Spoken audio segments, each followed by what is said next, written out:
Hello दोस्तों, यूडो live के नए वीडियो में आपका स्वागत है। आज हम लोग संविधान के एक महत्वपूर्ण चैप्टर मौलिक अधिकार को देखते हैं। मौलिक अधिकार की चर्चा संविधान के भाग 3 में किया गया है। वही अनुच्छेद 12 से लेकर के 35 तक किया गया है। हम लोग मौलिक अधिकार के सभी अनुच्छेद को एक एक करके देखेंगे 12 से 35 तक के। अब देखते हैं हम लोग अनुच्छेद 12 को। अनुच्छेद 12 में किस बात की चर्चा है? अनुच्छेद 12 मौलिक अधिकार की परिभाषा की चर्चा है। मौलिक अधिकार की परिभाषा की चर्चा है। अनुच्छेद 13 में किस बात की चर्चा है? अनुच्छेद 13 कहता है कि मौलिक अधिकार के असंगत और अल्पीकरण की बात करता है। अनुच्छेद 14 कहता है विधि के समक्ष समानता। विधि के समक्ष समानता। अनुच्छेद 14 कहता है कि विधि के सामने सभी को समान अधिकार है, इसमें किसी भी तरह की कटौती नहीं किया जाएगा। इस बात की चर्चा अनुच्छेद 14 में है। अनुच्छेद 15 में हम लोग देखते हैं किस बात की चर्चा है। अनुच्छेद 15 कहता है धर्म, मूल, वंश, जाति, जन्म स्थान,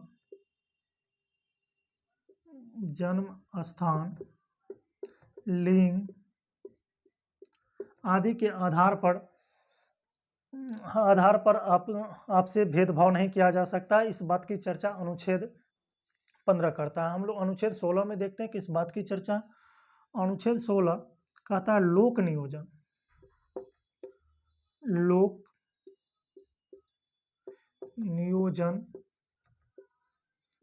में अवसर की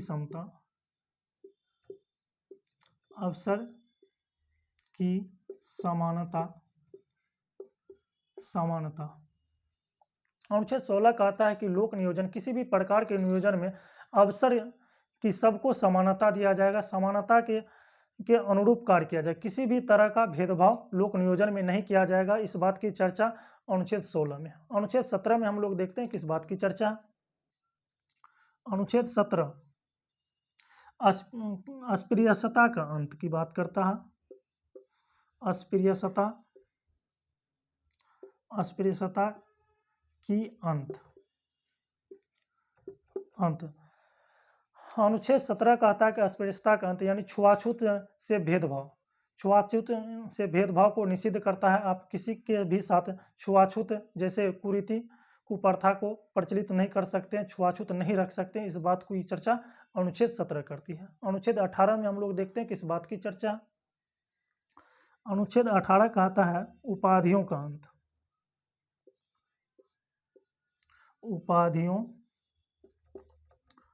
उपाधियों का अंत।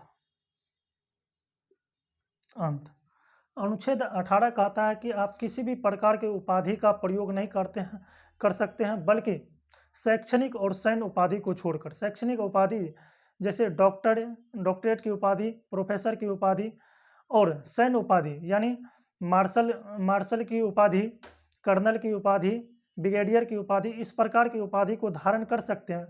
इस शैक्षणिक और सैन्य उपाधि के अलावा आप किसी भी प्रकार की उपाधि का प्रयोग आप सार्वजनिक रूप से नहीं कर सकते हैं। इस बात की चर्चा अनुच्छेद 18 करता है। अनुच्छेद 19 में हम लोग देखेंगे क्या किस बात की चर्चा है।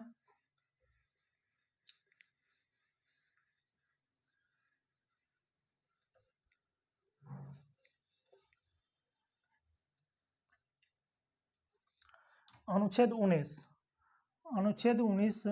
कहता है वाक्य की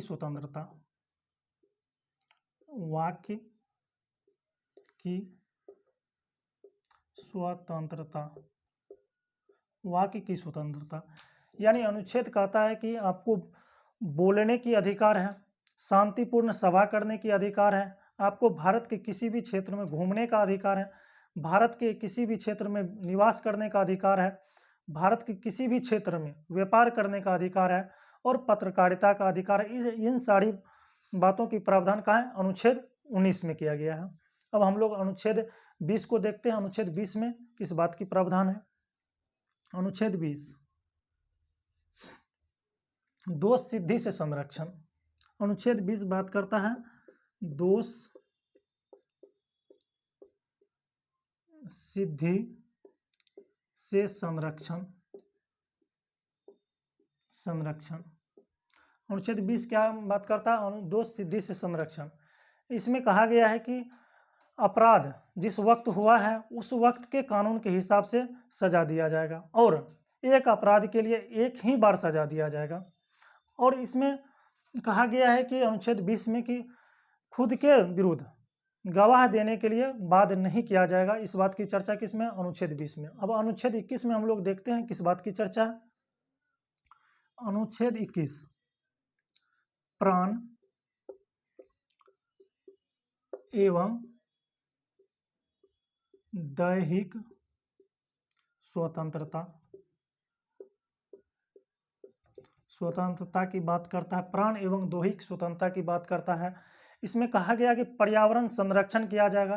पर्यावरण में किसी भी प्रकार के काट छाट नहीं किया जाएगा, कमी नहीं किया जाएगा, दूषित नहीं होने दिया जाएगा जिससे किसी के जीवन पर प्रभाव पड़े।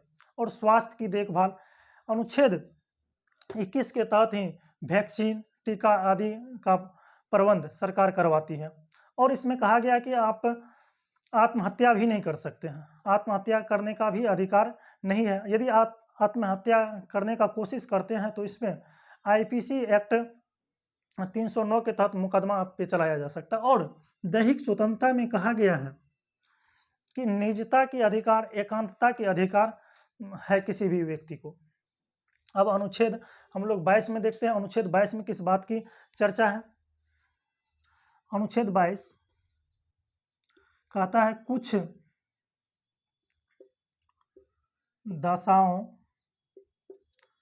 दशाओं में गिरफ्तारी से संरक्षण। गिरफ्तारी से संरक्षण की बात करता है। अनुच्छेद कहता है कि यदि आपको गिरफ्तार किया जाता है तो आपका हक है यह जानने की कि किस बाबत आपको गिरफ्तार किया जा रहा है और आपको अधिकार है अपने पसंद की विधि सलाहकार यानी वकील रखने का अधिकार है।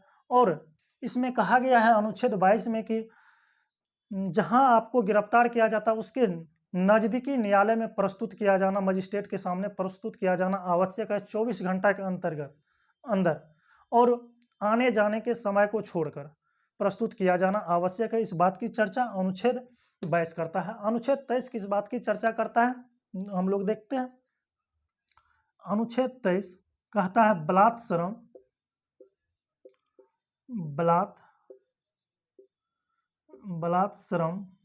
और वह मानव दुर्व्यापार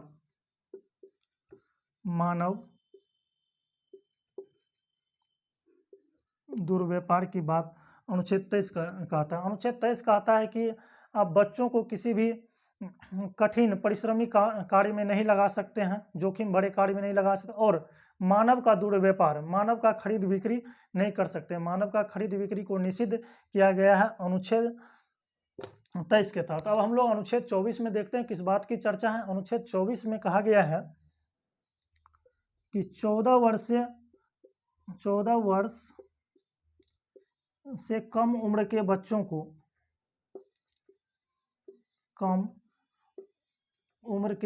को कल कारखाने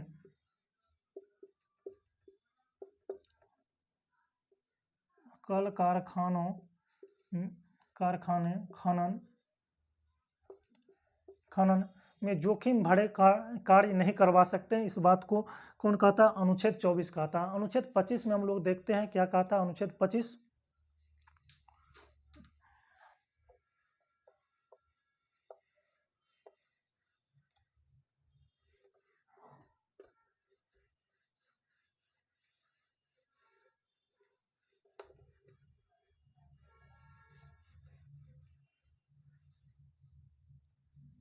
अनुच्छेद 25 अनुच्छेद 25 कहता है कि धार्मिक स्वतंत्रता, धार्मिक स्वतंत्रता की बात अनुच्छेद 25 करता है। अनुच्छेद 25 कहता है कि आप किसी भी धर्म को अंतःकरण से अबाध रूप से मान सकते हैं। इस बात की चर्चा अनुच्छेद 25 में है। अनुच्छेद 26 में क्या कहता है देखते हैं। अनुच्छेद 26 कहता है धर्म के प्रबंधन की स्वतंत्रता,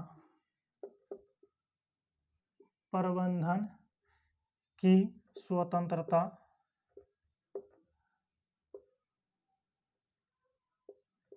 स्वतंत्रता की चर्चा अनुच्छेद 26 करता है। अनुच्छेद 27 देखेंगे हम लोग किस बात की चर्चा करता है। अनुच्छेद 27 किसी भी धार्मिक कर,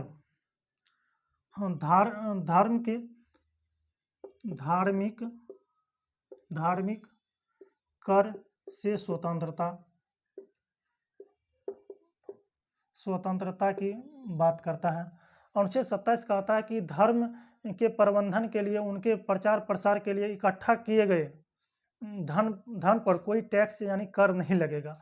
अब अनुच्छेद 28 में देखते हैं हम लोग किस बात की चर्चा है। अनुच्छेद 28 कहता है कोई भी शैक्षणिक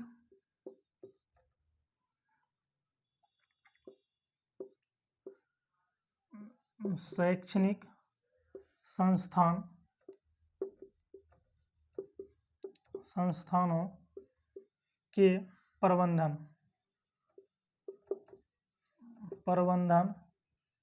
कर सकता है निजी रूप से। अब अनुच्छेद 29 में हम लोग देखेंगे किस बात की चर्चा है। अनुच्छेद 29 कहता है अल्पसंख्यकों के हितों की संरक्षण, अल्पसंख्यक के हितों का संरक्षण की चर्चा अनुच्छेद 29 करता है। अनुच्छेद 30 में हम लोग देखते हैं किस बात की चर्चा है। शिक्षा और शैक्षणिक संस्थानों, शिक्षा संस्थानों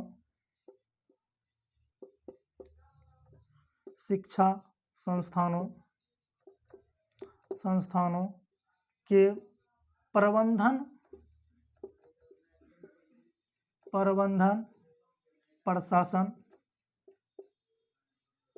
प्रशासन करने की अल्पसंख्यकों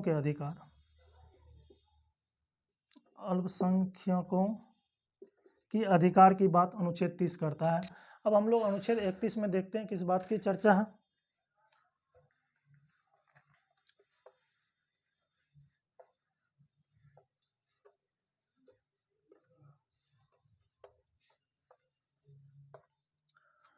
अनुच्छेद 31 की यदि हम लोग बात करते हैं तो अनुच्छेद 31 को निरस्त कर दिया गया, यानी समाप्त कर दिया गया है। अब इसका कोई औचित्य नहीं है। अनुच्छेद 32 की बात करते हैं। अनुच्छेद 32 में किस बात की चर्चा की गई है। अनुच्छेद 32 कहता है संवैधानिक उपचार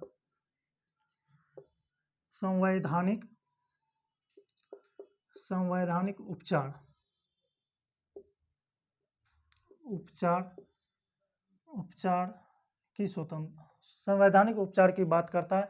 संविधान में किसी भी तरह का संशोधन आदि किया जा सकता है। इस बात की चर्चा अनुच्छेद 32 में। अनुच्छेद 33 में हम लोग देखते हैं किस बात की चर्चा है। अनुच्छेद 33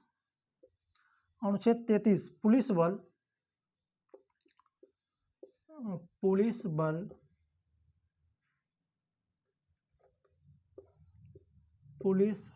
बल सुरक्षाकर्मी,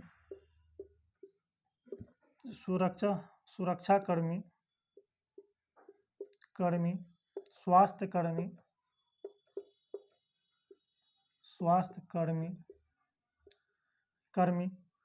आदि के मौलिक अधिकार की चर्चा की गई है। इसमें समझने की बात यह है कि मौलिक अधिकार यदि निजता के अधिकार है, जैसे निजता के अधिकार के अंतर्गत सोने का अधिकार सबको है अनुच्छेद 19 के अंतर्गत बोलने का अधिकार सबको है, तो इन लोगों को भी अधिकार मिलना चाहिए। लेकिन समस्या तब उत्पन्न हो जाती है जब पुलिस को, जब सोने का अधिकार जब है, उसी टाइम चोरों को जगने का अधिकार है, जगने का अधिकार है। यदि पुलिस सोएगी और चोर जगेगी तो फिर मामला गड़बड़ हो जाएगा।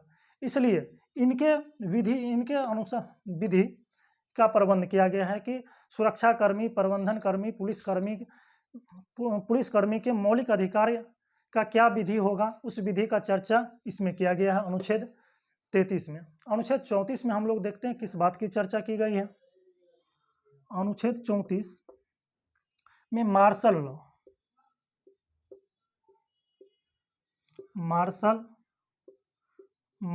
लॉ जैसे मीसा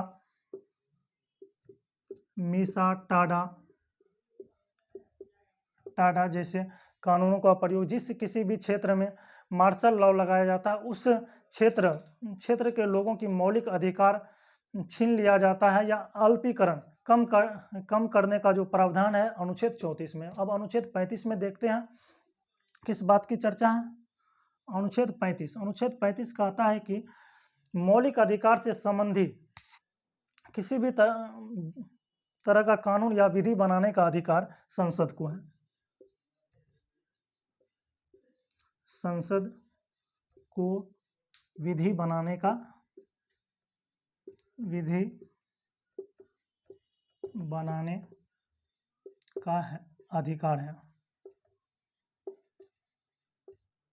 अधिकार है। दोस्तों, ये मौलिक अधिकार का वीडियो था। वीडियो अगर पसंद आया हो तो सब्सक्राइब कर दें और बेल आइकन पर टच कर दें और लाइक और सब्सक्राइब करें। थैंक यू दोस्तों, मिलते हैं अगले वीडियो में।